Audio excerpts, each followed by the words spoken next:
So in this clip here, we're going to talk a little bit about a couple of problems here, specifically dealing with a question that has to do with a monoprotic acid, specifically something that has a Ka value of 5.7 times 10 to the negative 4. So when you're solving these type of problems, the first thing you want to do is always look at obviously what they're giving you. And so what they're giving you here is the Ka value.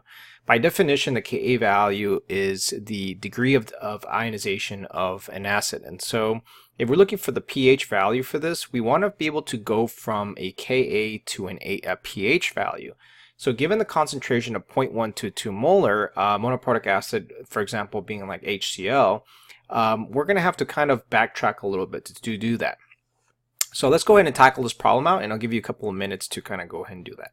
So go ahead and pause that video if you have some. So the first step is we want to write down the equation regarding an HA monoprotic acid, specifically something like HA aqueous. Obviously, in this specific case, you get HA breaking apart into H plus and A minus.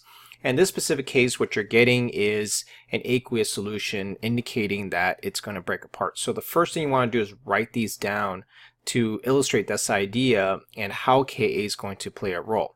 Now, as we can tell from here, you're going to have a very large H plus concentration and obviously maybe a little bit of a small amount of the A minus. Nevertheless, you start off with that HA. The double line here indicates that's a reversible reaction, so we're going to go ahead and denote that way. So the first one is we're going to write down the initial concentrations for each of the following. So obviously we do know that we're starting off with a 0.122 monoprotic acid concentration, and we want to figure out what happens as we change that. So specifically, we're going to figure out what happens during equilibrium. And during equilibrium, basically the rates at which these are being produced, both the products and the reactants, are equal, and that pretty much is going to finish off that problem. So our first step is 0.122 molar. So we end up with the initial concentration of this at 0.221 molar.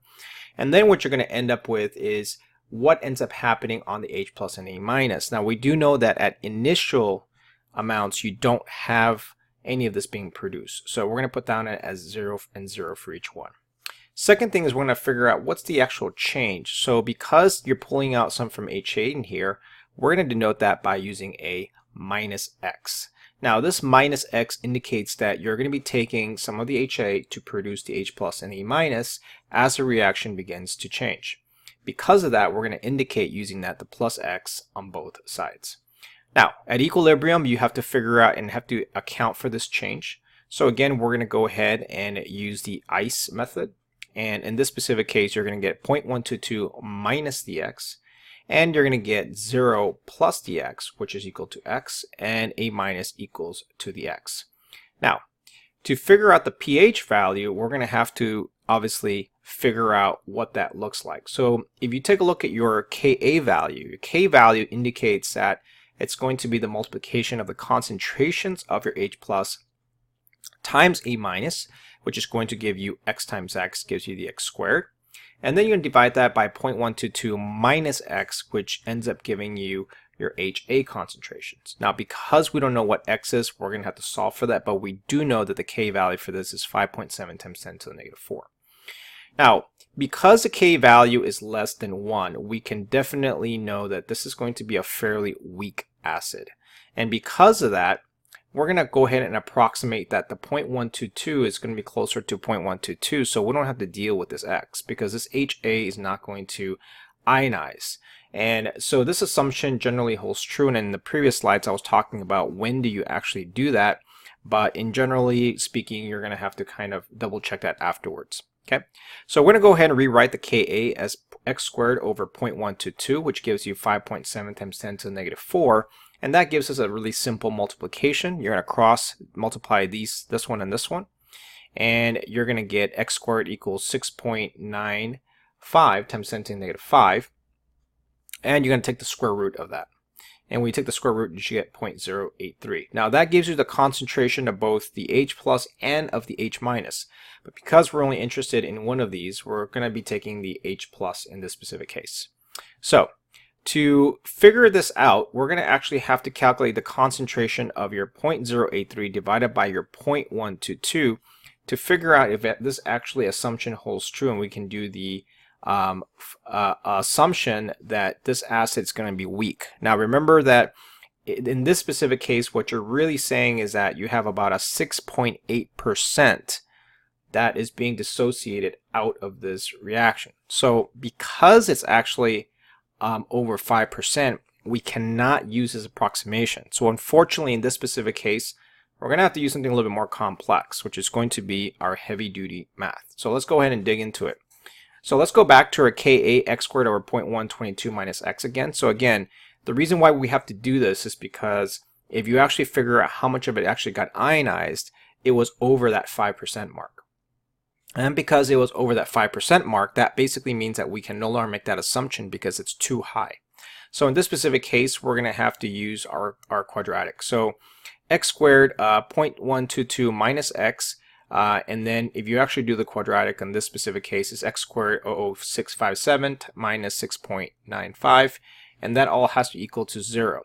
So ax squared plus bx is going to be the quadratic equation that we'll be using, plus c, well, solving for it using the quadratic, sorry.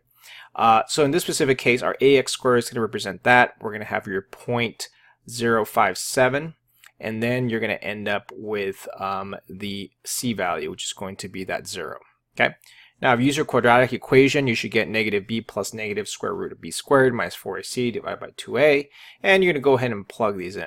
So we know that our x is 0.0081 that was calculated in the previous problem, so that's going to be in there.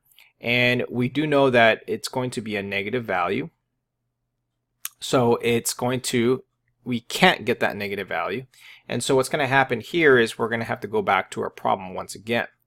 Now, because our concentration is 0.0081, now mathematically we're looking at how much of that hydronium concentration you have.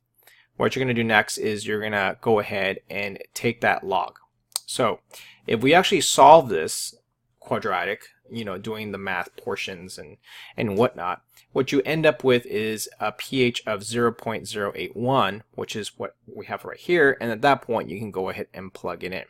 So this is a great example of something where you cannot make that assumption for a weak acid, where if it actually exceeds that 5%, you're going to have to go ahead and use this. Okay. All right. So let's move on to our next part called percent ionization. Now, percent ionization basically indicates at equilibrium how much of the acid concentration you have times 100 and gives you that initial concentration of the acid. So for a weak acid, over time, you first, well, if you take a look at your ionization for a strong acid, you're going to have 100%. For a weak acid, you actually end up with almost 0%. You're going to have a little bit of it being ionized, but over time, you're going to end up getting this idea of a 0. And the reason why we have that is because a weak acid will ionize a little bit. So don't get it wrong that it's not going to ionize, at all, because you will get some of that at the very beginning, but then over time, the initial concentration of the acid is going to end up being halved. So if I end up getting an initial concentration of the acid, so let's say your concentration is a very low amount, if I keep on going over time on this one and I keep on increasing the concentration, the weak acid is just going to not ionize at all. Okay, so for a monoprotic acid like HA, what you would figure out is what that percent ionization would be. So how much of it relative you have times 100, and HA0 would be your initial concentration. So if I have like a 5 molar concentration of HCl and I want to figure out what the percent ionization would be, I would go ahead and divide these numbers times 100. Okay. All right, so let's talk about a weak base and base ionization. So, and specifically these things called constants. So for example, let's take a simple base like NH3, right? So NH3, you're going to add it with water, you're going to form the NH4. As the hydrogen from the water goes in and donates that, you make the NH4, and then you leave the hydroxide on this side.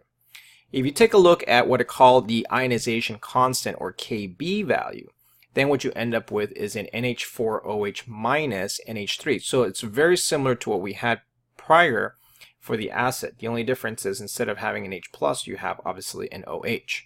Now remember that the reaction is actually looking at the NH3, the NH4, and the OH minus. This is also called your Kb, or your base ionization constant, which basically means is how much of that hydroxide concentration you actually have. If Kb increases, your weak base strength increases. So in other words, you want this number to be as high as possible for you to be able to take a look at that in terms of your weak base. Now remember, this also applies the same way as an acid. Generally speaking, you don't use this for strong bases, you use this for weak bases.